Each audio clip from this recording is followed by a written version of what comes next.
पंचायत चुनाव का एक मंत्र लोगों के बीच रही। तो पहला सवाल ये है कि क्या आज अब के समय में गांव का वोटर पहले से काफ़ी बदल गया है या नहीं? जी, वोटर्स तो बदल गए हैं। बिल्कुल, इलेक्शन के 15 दिन एक्टिव हो जाओ, बस काम चल जाएगा।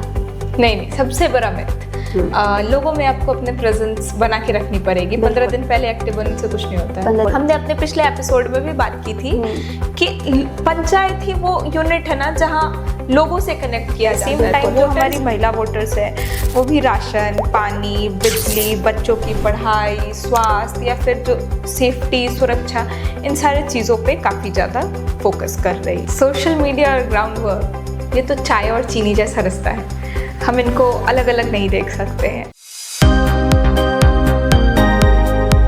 एक समय था जब लोग सोचते थे कि गांव का वोटर आसानी से प्रभावित हो जाता है, लेकिन आजकल स्मार्टफोन, सोशल मीडिया और बढ़ती जागरूकता ने गांव के वोटर को काफ़ी हद तक बदल दिया है। आज हम बात करेंगे कि गांव का वोटर असल में क्या सोचता है, और इस बातचीत में हमारे साथ मौजूद होंगी मतदान इंडिया से प्रियांशा रानी सिंह। आपका बहुत स्वागत है इस पॉडकास्ट पर। Thank you. तो पिछले एपिसोड में जो हम बात किए थे उसी बातचीत को हम आगे बढ़ाएंगे और आज हम बात करेंगे गांव के वोटर्स पर। ओके। तो पहला सवाल ये है कि क्या आज अब के समय में गांव का वोटर पहले से काफ़ी बदल गया है या नहीं? जी, वोटर्स तो बदल गए हैं, बिल्कुल बदले हैं वो।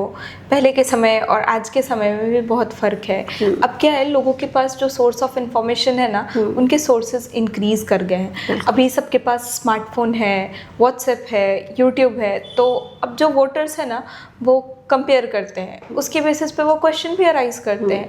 फिर उनके क्वेश्चन का रिस्पॉन्स कैसा मिला है, कैसे जवाब आए हैं, इस चीज़ को वो नोटिस भी करते हैं। और ग्राउंड एक्सपीरियंस भी ये बोलता है, या फिर आप रिसर्च भी देखिएगा तो ये बोलेगा कि अभी जो वोटर्स है वो गांव का ही वोटर्स क्यों ना हो, वो हमारे जो डेली लाइफ में होने वाले इश्यूज़ है ना, वो सड़क हो, पेंशन हो, बिजली हो, पानी हो, राशन हो, इन सारी चीज़ों पे अगर मुद्दे उठ रहे हैं तो उसमें हमको सोल्यूशन कैसे मिल रहा है, कब मिल रहा है, रिस्पॉन्स टाइम कितना है, वोटर्स इन सारी चीज़ों को अब नोटिस करते हैं। जी, मतलब ये है कि वोटर सिर्फ अब नेताओं के भाषण नहीं सुनते, उनके काम भी देखते हैं और उस हिसाब से फिर वो एक्ट भी करते हैं, वोट भी देते हैं। जी बिल्कुल, वोटर्स अब भाषण वाली तो सिस्टम ही ख़त्म हो गई। अब वो देख रहे हैं कि मतलब आप जो कैंडिडेट है उनका प्रेजेंस कितना है, उनके लोगों के बीच में एक्टिव कितने हैं, उनकी ज़रूरतें कितनी पूरी हो रही हैं, आप कितना हमारे इश्यूज को एड्रेस कर रहे हो, हमारे लिए कितने आप तत्पर हो। सिर्फ भाषण वाली चीज़ें अब खत्म हो गई। तो अब हम इस एपिसोड को आगे बढ़ाते हुए हम लोग एक फन सेगमेंट रखते हैं और उसमें हम रखेंगे मिथ या रियलिटी। ठीक है, मैं आपको एक स्टेटमेंट दूंगी, उसमें आपको बताना है वो स्टेटमेंट एक मिथ है या रियलिटी है। ओके, ठीक है। तो पहला स्टेटमेंट आपके लिए है कि जितना पैसा उतनी पक्की जीत। मिथ, पैसा इग्नोर नहीं कर सकते, प्रभावशाली होता है, इम्पैक्ट बहुत ज़्यादा होता है पैसे का, लेकिन सिर्फ अगर जीत आप पैसे से पक्की करनी चाहेंगे तो बिल्कुल नहीं होगा, ये नहीं होगी। हाँ। दूसरा स्टेटमेंट है गांव में सोशल मीडिया का कोई असर नहीं है। बिल्कुल मिथ, आज सोशल मीडिया हर जगह है, वो शहर हो या गांव। बिल्कुल। अब तीसरा स्टेटमेंट है इलेक्शन के 15 दिन एक्टिव हो जाओ, बस काम चल जाएगा। नहीं, सबसे बड़ा मिथ लोगों में आपको अपने प्रेजेंस बना के रखनी पड़ेगी। 15 दिन पहले एक्टिव होने से कुछ नहीं होता है। 15 दिन में भरोसा नहीं जीता जा सकता। बिल्कुल नहीं जीता जा सकता है। बिल्कुल सही बात है। चलिए अब हम इस चीज़ को ही ख़त्म करते हैं, मिथ फैक्ट का सिलसिला।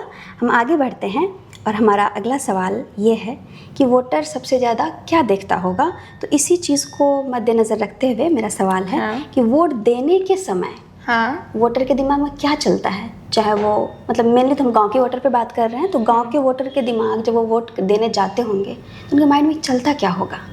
मेरे हिसाब से वोटर्स मल्टीपल चीज़ें देखते हैं। सबसे पहले तो देखते हैं कि हमारे कैंडिडेट पे हमको ट्रस्ट कितना है, ट्रस्ट होना चाहिए। देन आफ्टर उस कैंडिडेट का बिहेवियर कैसा है, उसने काम कैसे किया है, काम इट मीन्स कि वोटर ये चीज़ नोटिस करता है कि जब मुझे उस पर्सन की या उस इंसान की ज़रूरत थी तब वो उस सिचुएशन में अवेलेबल था या नहीं था। क्योंकि हम बात अगर गांव की कर रहे हैं, पंचायत की कर रहे हैं, तो यहाँ ना नेशनल इशूज से ज़्यादा ना लोकल इश्यूज मायने रखते हैं। बिल्कुल। हमने अपने पिछले एपिसोड में भी बात की थी कि पंचायत ही वो यूनिट है ना जहाँ लोगों से कनेक्ट किया जाता है। तो वोटर इस चीज़ को नोटिस करता है कि हमारा कैंडिडेट हमसे कितना कनेक्टेड है। तो मतलब वोटर पुराने वादे से ज़्यादा रिकॉर्ड याद रखता है कि किसने काम किया है, किसने काम नहीं किया है। जी बिल्कुल, बहुत हद तक याद तो रखते हैं आपके द्वारा क्या काम किया गया है। तो अब हम बात करेंगे यूथ और महिला वोटर्स की। तो गांव के युवा और महिला वोटर्स कितने इम्पोर्टेंट हैं?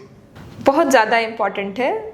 जो युवा वोटर्स हैं, हमारे यूथ है, वो रोज़ सोशल मीडिया यूज़ कर रहे हैं, तो वो कैंडिडेट के बारे में सारी जानकारी इकट्ठा करते हैं, उनके इमेज को देखते हैं, उनका बैकग्राउंड देखते हैं, इवन वो कैंडिडेट एक्सेसिबल कितना है, मतलब अगर हमको ज़रूरत पड़ रही है तो हमको उनसे मिलना है तो हम कितनी आसानी से मिल पा रहे हैं, या फिर हमारी चीज़ों में उनका प्रेजेंस कैसा है। तो यूथ इन सारी चीज़ों को देखता है। सेम टाइम जो हमारी महिला वोटर्स है वो भी राशन, पानी, बिजली, बच्चों की पढ़ाई, स्वास्थ्य या फिर जो सेफ्टी, सुरक्षा, इन सारे चीज़ों पे काफ़ी ज़्यादा फोकस कर रही है। तो यूथ और विमेन, ऐसा बोलो तो पार्टिसिपेशन बढ़ा है, साथ साथ उनके माइंडसेट में भी चेंज आ रहा है। क्या आपको लगता है कि जो कैंडिडेट्स होते हैं, लीडर्स होते हैं, वो इन दोनों ग्रुप्स को इग्नोर कर देते हैं?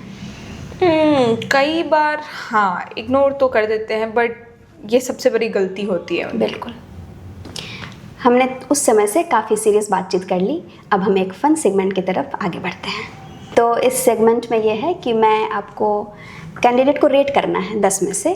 मैं जो पूछूंगी उस बातों के आधार पर, ठीक है? तो पहला सवाल है कि कैंडिडेट सिर्फ इलेक्शन के समय गांव में दिखते हैं। 10 में से कितना रेट करेंगे इस चीज़ को? 2 2 आउट ऑफ 10, वेरी बैड। बिल्कुल। चलिए, तो दूसरा है आप कि कैंडिडेट हर जगह दिखते हैं लेकिन काम नहीं करते। 4 आउट ऑफ 10। कैंडिडेट लोगों के बीच भी रहता है, समस्याओं के समाधान में भी मदद करता है। 9 आउट ऑफ 10। 10 क्यों नहीं? बीच में रहना अच्छा है, आप सोल्यूशन भी दे रहे हो, बट आपको उसके साथ आपकी पब्लिक आपके सोल्यूशन से खुश भी होनी चाहिए ना। आपको प्यास लगी है और मैं आपको कोल्ड ड्रिंक दे रही हूँ, वो सब्स्टिट्यूट हो सकता है। तो पब्लिक खुश है, देन इट विल बी 10/10। बिल्कुल सही बात। अब फिर से हम अपने सेगमेंट को आगे बढ़ाते हुए इस सेगमेंट को ख़त्म करते हुए सवालों के सिलसिला शुरू करने जा रही हूँ। तो सवालों के सिलसिला में ये है कि कैंडिडेट्स के बारे में हमने बात किया, वोटर्स के बारे में हमने बात की। तो वोटर्स वोट देने के समय में हम लोगों ने बात की अभी कि बहुत कुछ सोचते हैं, बहुत कुछ माइंड में रखते हैं, है ना? वो पुराना ट्रैक रिकॉर्ड देखते हैं कैंडिडेट का, उन्होंने जो वादे किए थे क्या वो उन्होंने पूरे किए, नहीं किए, किसने किए, किसने नहीं किए। जिसने किए होंगे उनको वो वोट देंगे, जिसने वादे करके पलट गए बाद में तो उनको नहीं किए होंगे। तो मेरा सवाल ये है कि जो हमारे कैंडिडेट्स होते हैं उनसे सबसे बड़ी गलती क्या हो जाती है? तो इसके अंतर्गत हमारा सवाल है कि आपके हिसाब से कैंडिडेट वोटर को समझने में सबसे बड़ी गलती क्या करते हैं? गलतियां तो बहुत सारी होती होंगी, लेकिन वोटर्स को समझने में उनसे क्या बड़ी गलतियां होती होंगी? वोटर्स को मतलब वो कैसे नहीं समझ जी पाते? जी देखिए, यहाँ प्रॉब्लम क्या होती है कि वो अपने आसपास के जो लोग होते हैं ना, उनकी राय को पूरे गांव की राय समझ लेते हैं। अगर 10 लोग तारीफ कर ले तो उनको ऐसा लगता है कि हम पूरे गांव को ही अच्छे लगते हैं, अब तो हम इलेक्शन क्या, हम विधानसभा सब जीत जाएंगे। बस अपने आसपास की दुनिया से बाहर नहीं निकल पाते हैं, हर लोगों से कनेक्ट नहीं हो पाते हैं। ये प्रॉब्लम आ जाती है। मतलब प्रॉब्लम ये दिख रही है कि ग्राउंड सर्वे की कमी है, फीडबैक नहीं लेते। बिल्कुल, हर कैंडिडेट को रेगुलर फीडबैक लेता रहना चाहिए कि हम जो कर रहे हैं उससे कैसा रिस्पॉन्स आ रहा है पब्लिक से। तो पब्लिक के बीच का फीडबैक बहुत इंपॉर्टेंट बहुत मैटर करता है। अभी जैसे हम लोगों ने सर्वे की बात की, फीडबैक लेने की बात की, तो इससे एक सवाल मेरे माइंड में आया कि ग्राउंड वर्क ज़्यादा इम्पॉर्टेंट है या सोशल मीडिया? क्योंकि सोशल मीडिया पे भी कैंडिडेट जो काम करते हैं, लीडर्स जो काम करते हैं वो दिखता है। तो सोशल मीडिया ज़्यादा इम्पॉर्टेंट है या ग्राउंड वर्क ज़्यादा इम्पॉर्टेंट है? ये सोशल मीडिया और ग्राउंड वर्क, ये तो चाय और चीनी जैसा रिश्ता है, हम इनको अलग अलग नहीं देख सकते हैं। क्योंकि क्या होती है कि अगर ग्राउंड वर्क नहीं है तो उसके बिना सोशल मीडिया 100% फेक लगता है। और अगर आप सिर्फ सोशल मीडिया पे अवेलेबल हो तो आपकी प्रेजेंस लोगों को कहाँ मिलती है? सही बात है। ठीक है, बिल्कुल सही बात कही आपने। ग्राउंड वर्क के बगैर सोशल मीडिया बिल्कुल फेक लगता है, अधूरी है। हाँ बिल्कुल फेक लगता है। तो अब हम अगले सेगमेंट की तरफ बढ़ते हैं जो कि है हमारा फन सेगमेंट, और इस फन सेगमेंट में हम करेंगे रैपिड फायर, पिछले एपिसोड की तरह फिर बिल्कुल। से रैपिड फायर। हाँ। तो इस बार के रैपिड फायर थोड़ा सा अलग है कि आपको सारे सवाल का जवाब जो है वो वोटर की नज़र से देना होगा। फिर ठीक है। हाँ। मतलब मैं वोटर हूँ, मुझे आप ये वोटर इमेजिन हो, करके चलना हाँ, है। जो मैं क्वेश्चन पूछूंगी आप एक वोटर की नज़र से उसको। देन इट्स ओके, मैं प्रिपेयर्ड हूँ तब इसके हाँ, लिए। चलिए, वोटर सबसे पहले क्या देखता है? कैंडिडेट का बिहेवियर। कैंडिडेट का सबसे बड़ा वेपन क्या है? वेपन, लोगों के बीच का ट्रस्ट। इलेक्शन का सबसे बड़ा रिसोर्स? टीम। हार का सबसे बड़ा रीज़न? Over confidence. जीतने वाले कैंडिडेट की एक क्वालिटी? एक्सेसिबिलिटी। पंचायत चुनाव का एक मंत्र? लोगों के बीच रहिए। बिल्कुल सही बात, आपने बहुत सही सवाल के सही जवाब दिए मैं हैं। वोटर हूँ ना, हाँ, अपने हाँ। अधिकारों का पता है मुझे। बिल्कुल, वोटर को अपने अधिकारों का पता होना भी चाहिए। तो फिर ये एपिसोड यहीं ख़त्म होता है। थैंक यू बहुत सो मच। शुक्रिया। आज की चर्चा से एक बात साफ हो गई कि गांव का वोटर पहले से ज़्यादा जागरूक हो चुका है। आपको क्या लगता है कि गांव का वोटर वोट देते समय सबसे ज़्यादा किस बात को ध्यान में रखता होगा? कमेंट में ज़रूर बताइए।